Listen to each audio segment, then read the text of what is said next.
us know what it feels like to be bullied. We're bullied because we're less than someone else in some way. In my case, it was because of my hand.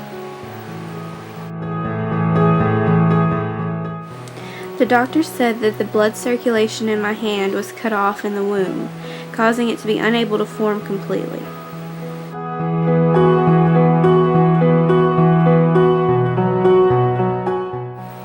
My weird hand seemed to make it easy for people to make fun of me. At the Catholic school I went to, the students seemed to live to bully others. If you didn't have the right brand of shoes, they might pee on your hairbrush in the locker room. That's how mean they were. Of course, they had an advantage with me, because even if I did have the right brand of clothes and my hair and makeup just right, I still had my hand. I couldn't change that.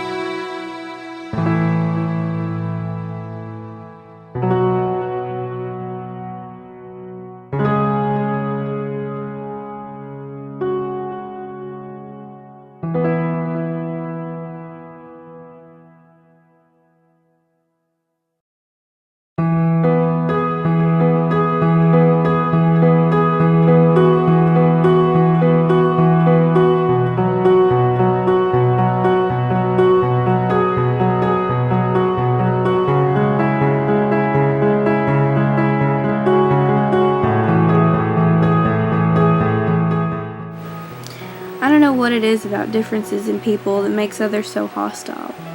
After all, my parents always told me that everyone is different.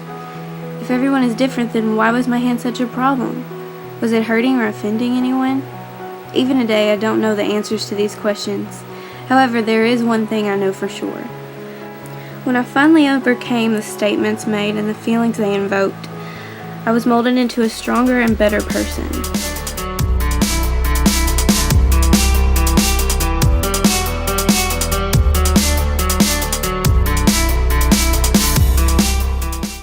At a very young age, since my first incident with a bully, my parents trained me to keep a good attitude while being made fun of. They taught me that if I acted like it didn't bother me, then the bully would eventually give up. I want to thank my parents for this because they were so right. I tested this theory on a guy in my elementary school. He was older than me, and every day at lunch he would point and laugh at me with his friends from across the cafeteria. That day, instead of letting him bother me, with a huge smile, I stood up and waved at those guys with my right hand as dramatically as I could.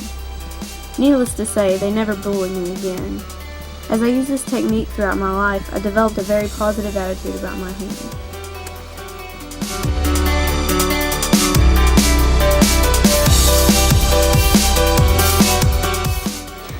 I don't get offended easily anymore.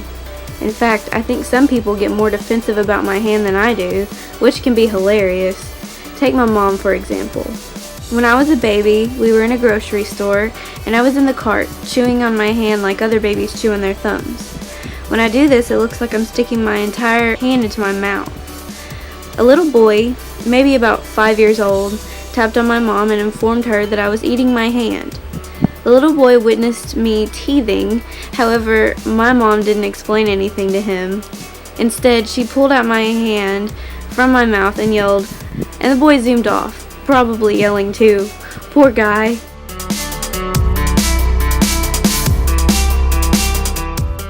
He's probably traumatized to this day.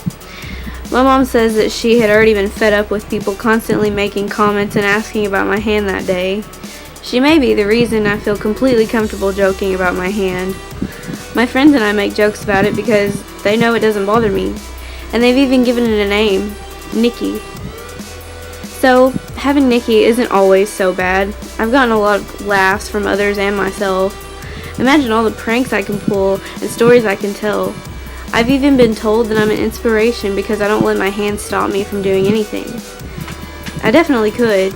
I could use my hand as an excuse to not do this or that, but I don't because that would feel wrong. I'd feel as if I was putting a gift from God to waste, and that's just what I believe it is, a gift. I believe that God makes each person different for a reason. After all, Psalm 139 says that He knitted me together in my mother's womb, and that I am fearfully and wonderfully made. If I was made like this on purpose, then there must be a purpose for my hand. Whether that purpose is to inspire people, make people laugh, make me go stronger, or even something I have yet to discover, I am thankful for Nicky.